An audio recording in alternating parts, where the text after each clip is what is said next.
بچه های عزیز، آیا شما میدونید که پرنده ها هم ملیسه دارند؟ جناب عالی، من حیرانم، باور کنید من حیرانم. از نقل بیبیان فهمیدم که پرنده ها هم ملیسه دارند. ملیسه اشان میدونید کی؟ میدونید؟ ازار سرخک یک روز هوتهوتکی بیچاره به ملیسه زنگ میزند. الو؟ الو چی؟ یا توبا، این ازار سرخک هم اتویچک داشتنده.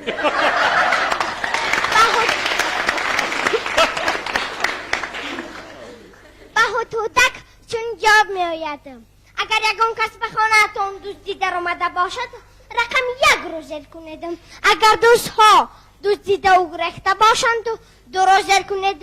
و اگر حادثه کشتار باشد 3 را. اگر غارت بانک باشد 4 را. اگر همسایه جنگ باشد 5 را. دیدید که مفتش لازمه ستاره چرا 2 بار زیر کنید. اگر زنگ بر دروغ باشد تکمچه پنجره دارا پخش کنید. هوتهوتک هراسان رقم 1 را زیر میکند. الو الو، کپیتن کلونکر که شایف شما را گوش میکند. من های دوست درم را شکسته استادند، چیکار کنم؟ نباشد امون رقم 2 را پخش کنید. هوتهوتک رقم 2 را زیر میکند. الو الو، دیدیلن چی خوردم؟ اول مصف چیزی گفت درم را شکسته استادند. مبسونی در بعد از دوستی زنگ زنید، حالا باشد رقم 3 را گیرید. هوتهوتک رقم 3 را زیر میکند.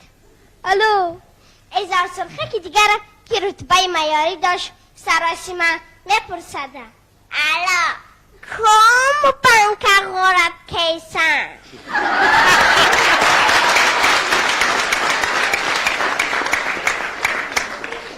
غرب ندارند، درم را شکسته استادند.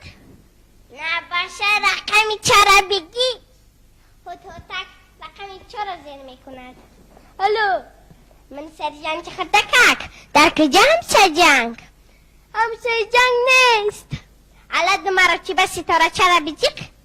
هوتهوتک ستاره 4 زیر میکند. ازار سرخک مفتشی منطقوی شما را گوش کنمی. در همین وقت عقوب رست به در هوتهوتک هجوم کرده معنیهای دزد را پنجه میزند. قریب درم را میشکستند، خیرت عقوب جزای آنها را داد. امرک برای جنگی بر دروغ تیت پستت کنمی.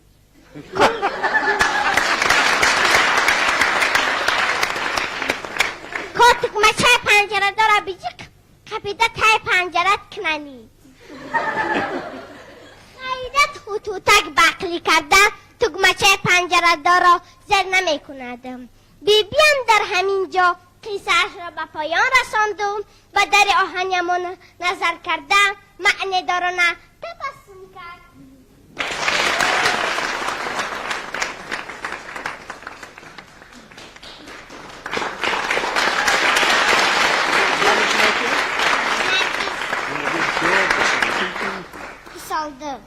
سال داری؟